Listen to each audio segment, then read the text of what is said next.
Bueno, la ideología por sí sola, pues realmente no tendría mucho valor. Tenemos entonces que mirar que la ideología esté ayudada con una historia clínica. Si nosotros vemos esa hermosa imagen que está allí, nosotros podríamos decir que ese es un iris, pero sin embargo es el ojo de una de las zonas del universo que realmente nos estaría representando de que hay algo más que no podemos realmente ni hallar ni interpretar, y de pronto nos está mostrando de que ese universo por el que nosotros nos encontramos eh, tiene también unas imágenes que nos enmarcan dentro de otro proceso completamente distinto, y nos está diciendo que de pronto la adivinación, la cabala, todo lo que es el campo de ese proceso del pensamiento alternativo, pues se suman dentro de un proceso completamente que nosotros no tenemos la capacidad en este momentico de poder establecer cuáles son verdaderamente los procesos que nos cargan. ¿Y por qué? Porque nosotros, los seres humanos, dependemos realmente de una gran cantidad de, como decir, de información que hemos ido obteniendo alrededor del tiempo. Pero esta es información que nosotros hemos ido eh, manejando, pues realmente es muy, pero muy limitada para nosotros.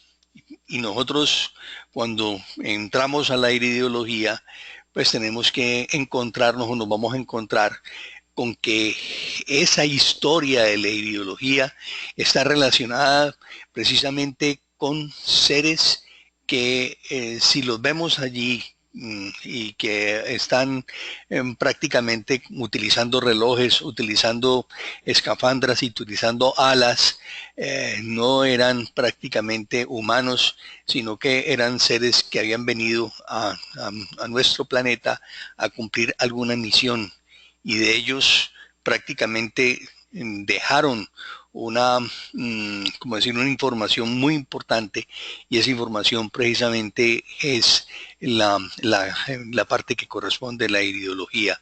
O sea que cada vez que nosotros miramos hacia afuera, miramos o hacia adentro más bien, porque miraríamos en el fondo de nosotros mismos, nos vamos a encontrar una gran cantidad de información importantísima que nos está simple y llanamente reflejando lo que en un momento histórico del tiempo, pues realmente fue lo que nos decía, por ejemplo, un tal el Salzer, que escribió un libro sobre el diagnóstico por el ojo y el ocultismo, y él cita a un tal Libra y dice que todo lo que ocurre en el cosmos se refleja en el hombre. Nosotros entonces tenemos una comunicación directa con ese cosmos, con esa historia de la humanidad, con esa capacidad de poder entender un poquito más allá de lo que solamente nos está mostrando prácticamente el iris, que son no solamente las enfermedades, sino nos está mostrando el alma. Si nosotros miramos a Lucas, Lucas dice, el ojo es el faro de tu cuerpo, si tu ojo está sano y puro, tu cuerpo entero es luz, pero si está enfermo, tu cuerpo se halla en la oscuridad.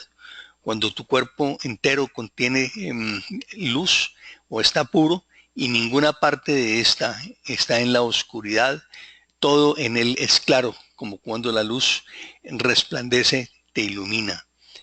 Esto es Lucas 11, 34, 36, en la cual realmente nos está entrando dentro de otro proceso a nivel del pensamiento, y es que el iris o el ojo ya era utilizado desde la misma, como decir, en religión, para podernos marcar de que ahí se está reflejando absolutamente todo lo que está pasando a nivel de nuestro cuerpo y nuestra mente. Otras culturas, como por ejemplo la China, también ha entrado a trabajar dentro del campo de lo que es la iridodiagnosis, no solamente los chinos, sino también los japoneses. Y ellos, y su interpretación difiere mucho de la occidental, pero no quiere decir de que tampoco ellos no tengan absolutamente la razón. ¿Por qué? Porque si nosotros miramos el iris tal como lo hemos aprendido a través de lo que Paisley dejó en su carta y de la cual nosotros nos guiamos, hay otras formas de interpretar el iris, como por ejemplo el zodiaco, eh, a nivel de la Escuela Francesa de Ideología Renovada, que coloca en una posición extrovertida del hombre en el relieve de la vesícula de Bezelay, en donde se puede considerar que es una fiel copia de lo que ellos utilizan como su carta a nivel topográfica, y que nos permite entonces mirar el cuerpo desde otra visión completamente distinta.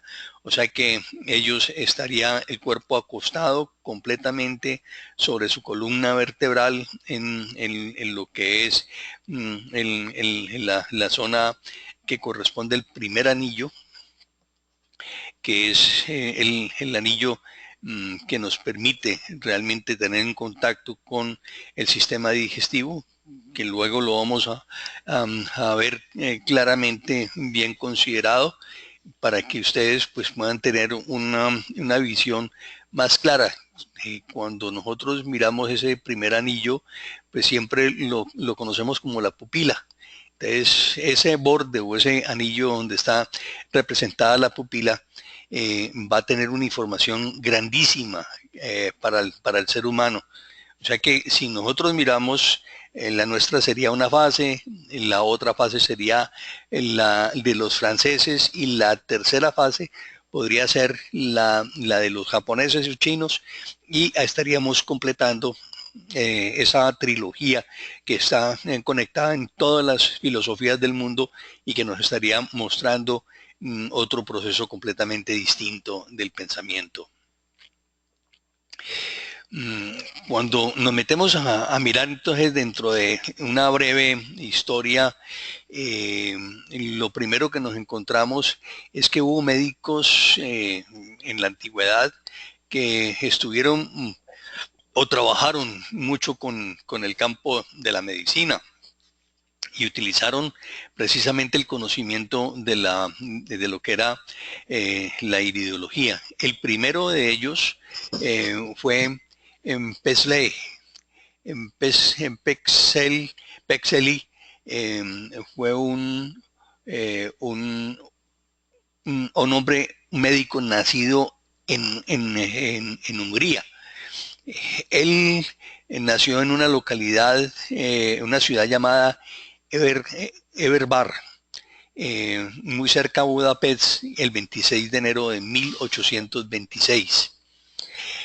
Él realmente es conocido como el hombre del búho. ¿Por qué? Porque hay una historia que nos cuentan de que él supuestamente cuando estaba niño tenía un búho agarrado en su mano o en su brazo. Y en eso el búho trató de liberarse, y hubo un forcejeo, y en el momento que él trató de liberarse se fracturó una pierna, y al búho le apareció una lesión en la parte inferior del iris. Hasta el momento, pues y casi que en este momentico es imposible que podamos realizar un tipo de, como decir, de experimento con un búho para averiguar si es cierto que en el búho le aparece una lesión en su parte inferior del ojo, porque pues eso iría en contra de todo lo que son las leyes contra la protección animal y terminaríamos prácticamente en una cárcel, o sea que no tenemos manera de probar si lo que Pesles nos comentó o lo que nos comentaron que había pasado con Pesle es real o no es real. Lo importante de él es que él sí nos publicó una carta ideológica en 1886 y como ustedes pueden ver, él nació en 1826, por lo tanto, pues ya tenía su cierta edad. Y aquí vemos esa carta. Esa primera topografía del iris se conoce o se le atribuye a Ignaz y fue publicada en la hoja semanal homeopática en 1886. Las similitudes entre las cartas modernas que son numerosas, el cerebro, los pulmones, los riñones, el hígado, el corazón, la columna vertebral y otras áreas son idénticas a las que publicó en su momento en este médico húngaro.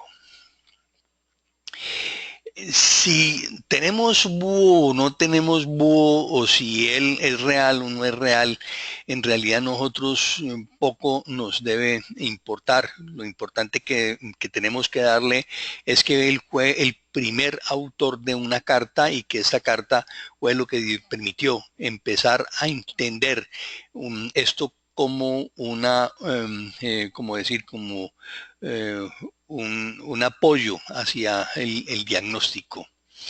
Eh, Él, además de haber hecho esa primera carta, sufrió por parte de las autoridades médicas la acusación de ejercer como falso curandero. Lo cierto es que él pudo determinar a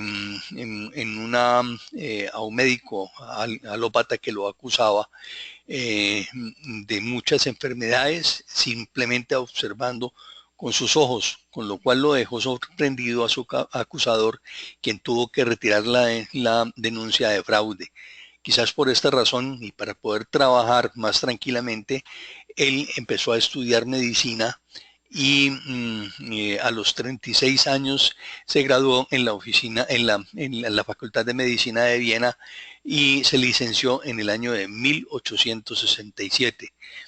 Posteriormente, en 1880, publicó su primer tratado denominado Descubrimiento en el seno de la naturaleza y el arte de la curación. Este libro no se encuentra, o sea, está perdido completamente. Y también Emily Schigel aparece inmediatamente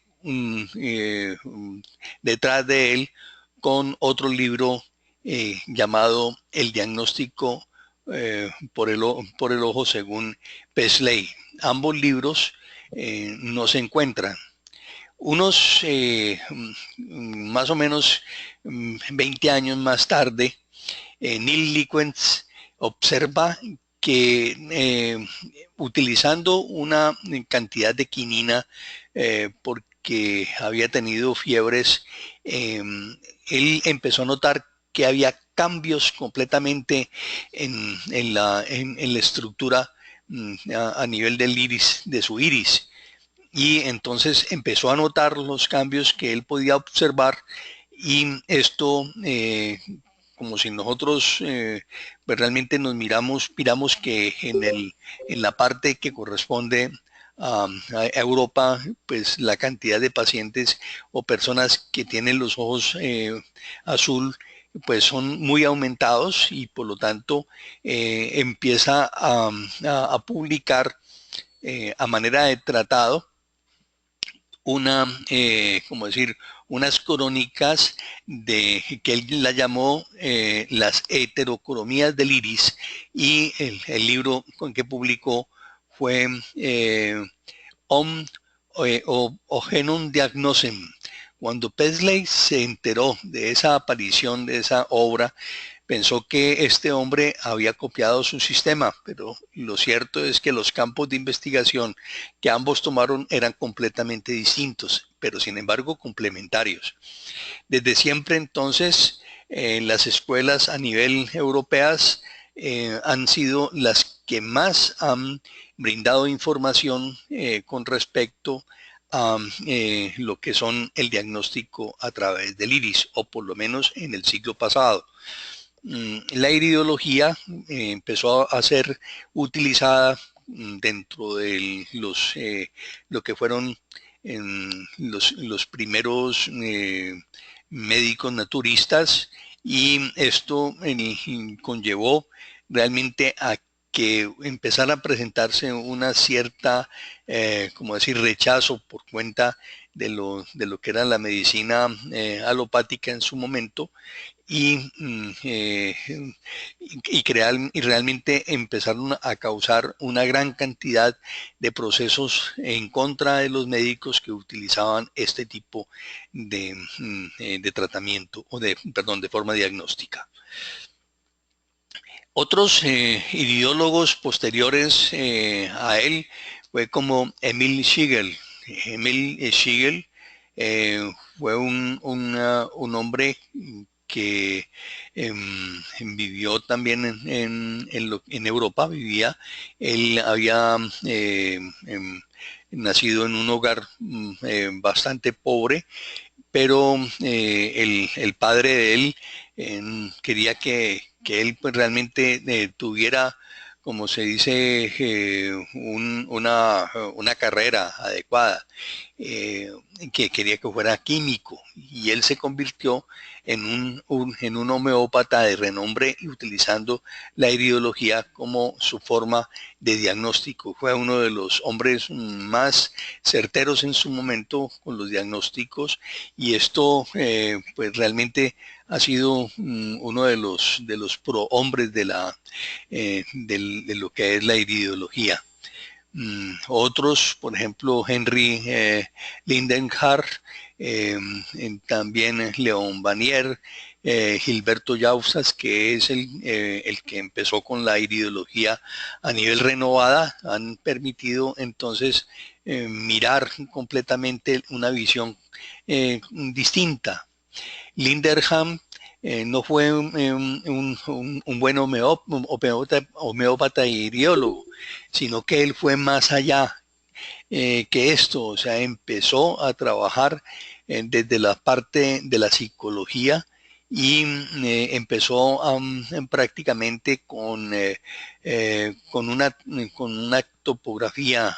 Llegó a Estados Unidos, en donde empezó prácticamente como decir, la iridología en los Estados Unidos. O sea que de aquí empezamos a tener un cambio a nivel de lo que es decir, la visión a nivel de nuestro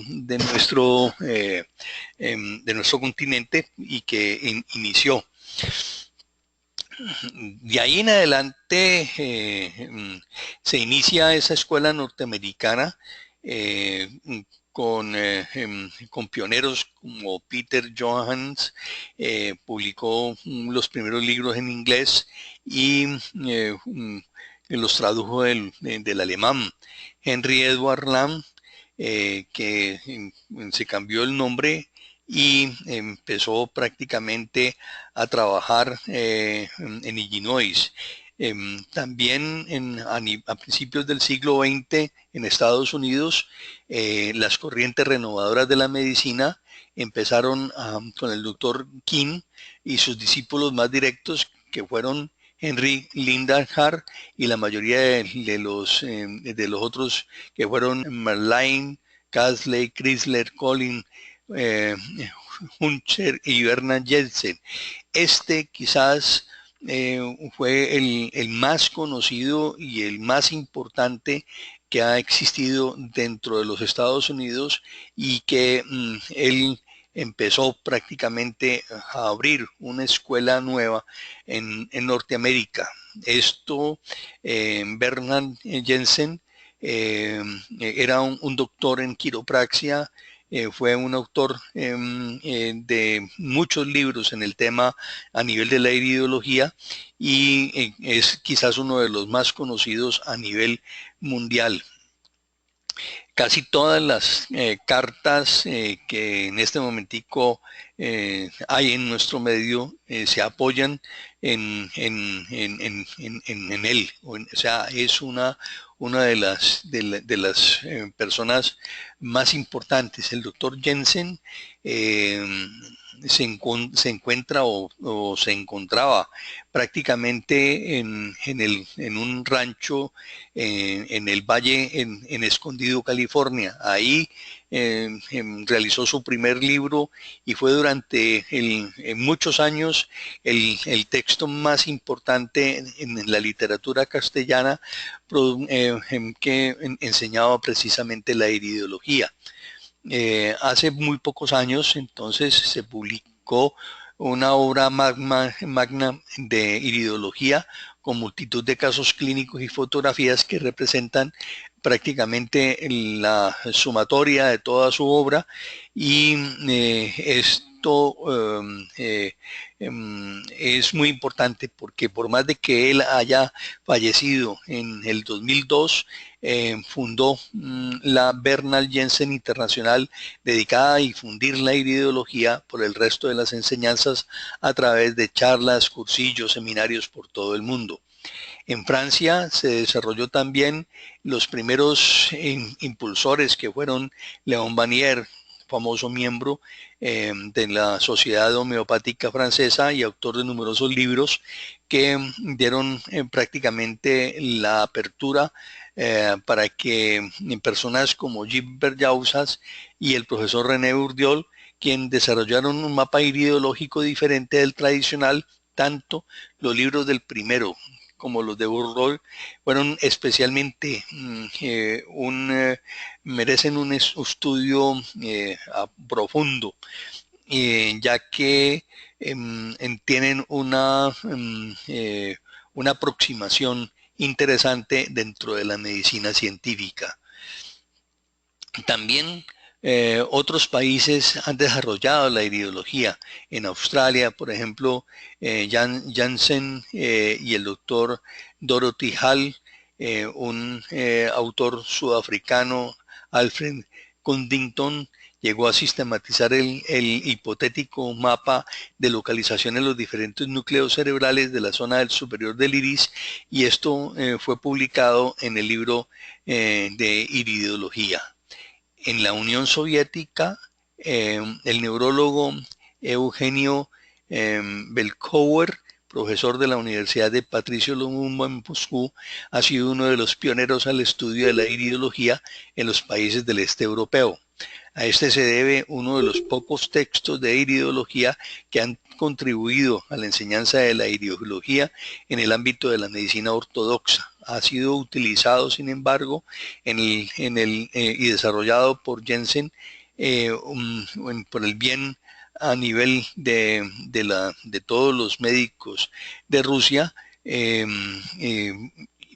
pero ese mapa que ellos utilizan, pues realmente otros han dicho que es muy complicado de poderlo utilizar porque cualquier variación milimétrica que sea cambiaría completamente la ubicación de las enfermedades y sería un caos completo. O sea que necesita que haya una relación muy perfecta en la localización exacta del iris para poder llegar a que ese diagnóstico que hacen en Rusia pueda tener realmente ¿cómo decir? Eh, una localización exacta de las áreas. De pronto por eso continuamos nosotros utilizando más aquellos mapas que corresponden a Jensen o a los que han venido mostrándonos en el campo. Por ejemplo, aquí tenemos la carta iridológica holística en la cual tenemos la localización. Es una carta de muy buena localización. Es una unión entre las escuelas del LAN y del INDERHAR que permiten una afinidad de una gran cantidad de, de elementos que realmente acercan mucho a la utilización del tema a través del diagnóstico y que aunque el futuro de la ideología pueda todavía ser un poquito incierto, los que trabajamos en ella la vemos muy provechosa y al haber incluido las técnicas a nivel fotográficas y las fotografías digitales, el video y toda la información que hemos podido ir, como decir, permitiendo que entre a formar parte dentro del proceso de la ideología, nos hace merecedores por parte de la medicina oficial como una técnica interesante.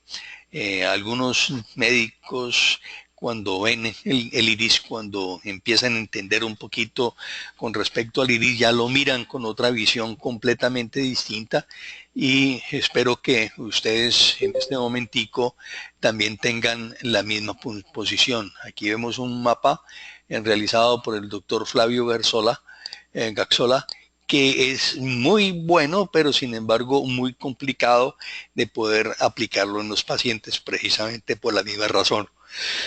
Igualmente, el de Lino Fernández García, que es uno de los homeópatas de renombre en España y que nos permite entender un poquito también la forma como debemos empezar a mirar el iris.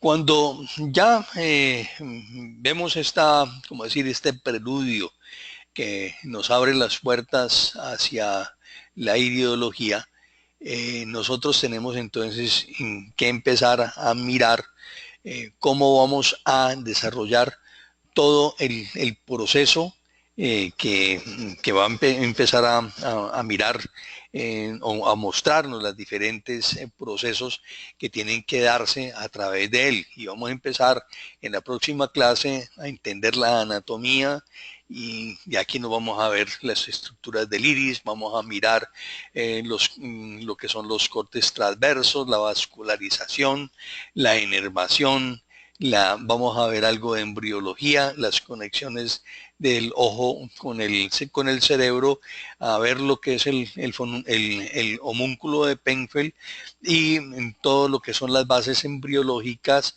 que nos van a permitir entender por qué el iris sí puede ser un mecanismo adecuado para comunicarse con el cerebro.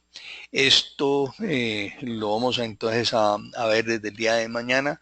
Hoy lo único que nos vamos a quedar es en esta parte, o sea, lo que es el inicio de la ideología, el porqué de ella, por qué ustedes están en este momentico llegando prácticamente a conocer un poquito la ideología. Y este conocimiento que tenemos dentro de la ideología ha sido una gran cantidad de información que nos viene desde hace muchísimos, pero muchísimos años y que hemos podido lograr gracias a la dedicación, al trabajo y a un sistema de creencias nuevo que fue capaz de romper con todo un sistema de creencias antiguo y ese enfrentamiento de todo este proceso a nivel como decir, de todo un campo conceptual nos va a marcar un derrotero impresionante hacia el futuro. Siempre entonces nosotros tenemos que tener en cuenta que el iris es una membrana conjuntivo muscular vascular que se sitúa entre la cámara anterior y posterior del ojo, de la cual forma esa parte divisoria. Si nosotros recordamos cuando nos hablaban principalmente de lo que era el iris, siempre nos lo representaban como si fuera una cámara fotográfica que abría y cerraba un diafragma. Y ese apertura y cierre del diafragma, pues lo hace precisamente a nivel de su anillo encargado de, como decir, de movimiento, que es la pupila, pero la pupila no es solamente este campo, porque aquí es donde vamos a tener que comenzar desde la próxima clase a entender que una de las partes va a ser manejada por el sistema simpático y la otra la va a manejar a través del sistema parasimpático.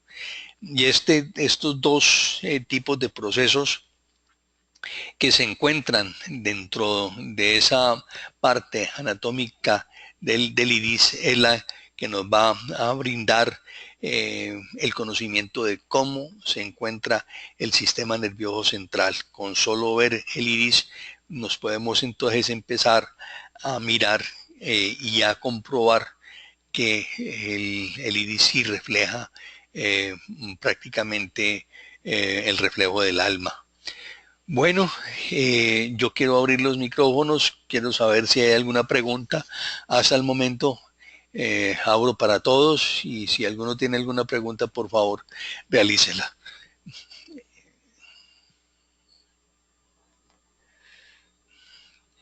Esta clase queda grabada, o sea que ustedes la van a poder oír una y otra vez si quieren para que tengan la información, y además de eso también se les va a mandar el PowerPoint donde está prácticamente toda la información que yo estoy en este momento brindándoles a ustedes.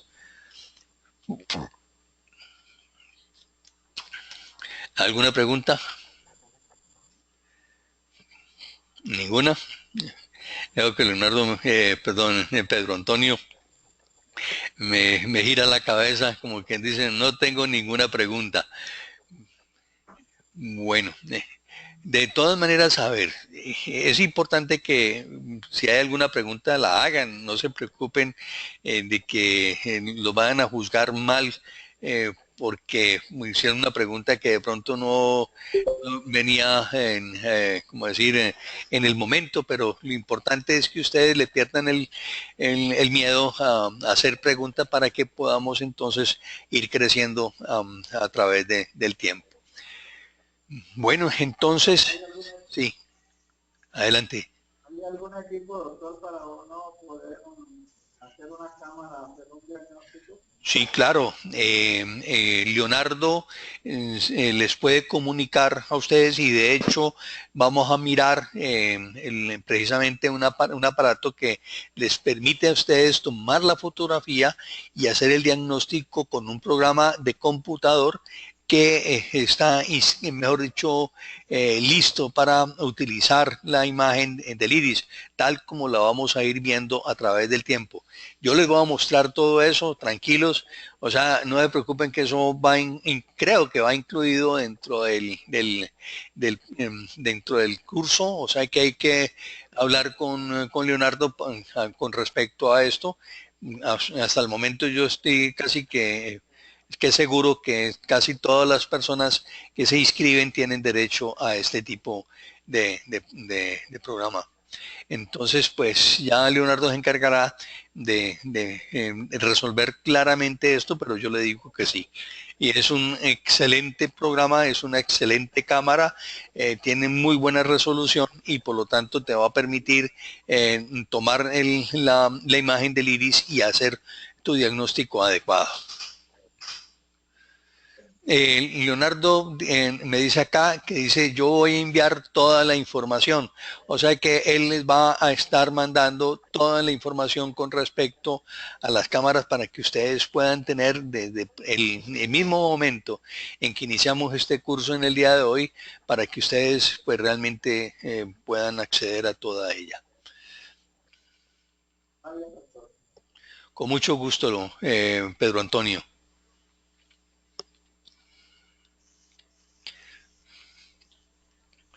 Bueno, espero entonces el lunes, creo que si no hay día de fiesta, o sea que ya nos salimos de los días de fiesta seguidos que tuvimos y podemos entonces empezar la clase a las 7 en punto para que estemos muy cumplidos, porque si nos perdemos mucho tiempo, la primera clase es más corta un poquito, pero las otras van a ser un poquito más largas y por lo tanto nos va a hacer falta el tiempo. Entonces, para que estemos a las 7 en punto. Empezamos 7 en punto, 7:00. Que tengan una feliz noche y que tengan un feliz fin de semana. Muchas gracias a todos. Nos vemos entonces el lunes Mañana, nuevamente. doctor, mañana no Sí. hay clases. No, mañana es jueves. Mañana no tenemos clase. Es lunes, martes y miércoles. Son de siete a 8:30. Bueno, Bueno, que doctor. tengan una feliz noche y nos vemos entonces el lunes. Muchas gracias.